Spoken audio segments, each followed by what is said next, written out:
Hello and welcome to the HemaSphere podcast. My name is Charles de Bock and I'm your host. Back in April 2012, Emily Whitehead made history in being the first pediatric patient with BALL to receive a CD19 CAR-T therapy. Since then, immune therapies have really revolutionized how we treat BALL. However, what's talked a little bit less are some of the toxicities associated with CAR-T therapy. What is now becoming apparent are additional hematological toxicities, which include immune effector cell-associated neurotoxicity syndrome, or also known as ICANS, and long-lasting cytopenias. Whilst these hematological toxicities are common, their underlying pathophysiology is not completely understood, and how they are managed is not well defined either. So I'm really delighted today to be joined by Kai Rajewski, the first author on a paper published in 2023 in HemaSphere entitled An International Survey on Grading, Diagnosis and Management of Immune Effector Cell-Associated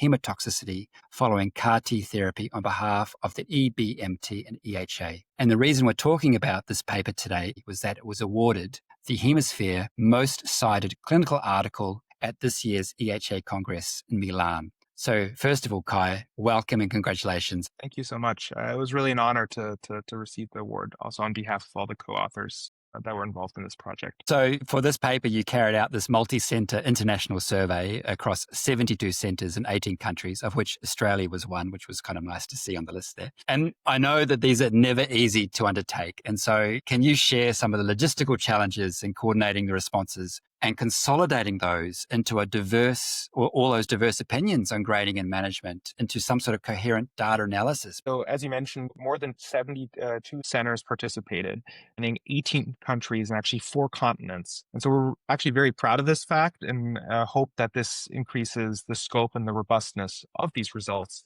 moving forward. And I'll just highlight that such a massive effort would not have been possible without institutional support from both the EBMT and the European Hematology Association, so EHA.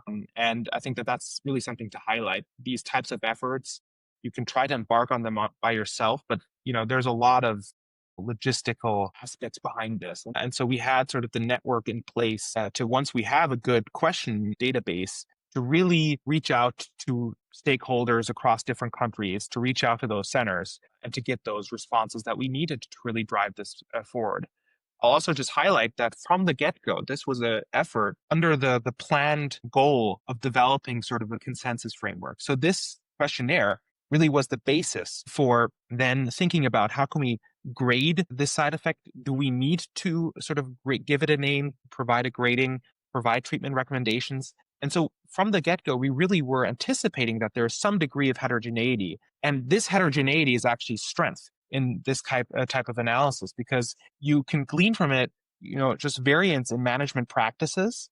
And I think if you find 100% consensus, you don't need to address it. You don't have a problem, right? Yes. So if you find that there is a high degree of variance in sort of answers and management practices, that actually is a good indicator that you're onto something that may need to be improved. And that is certainly what we saw here.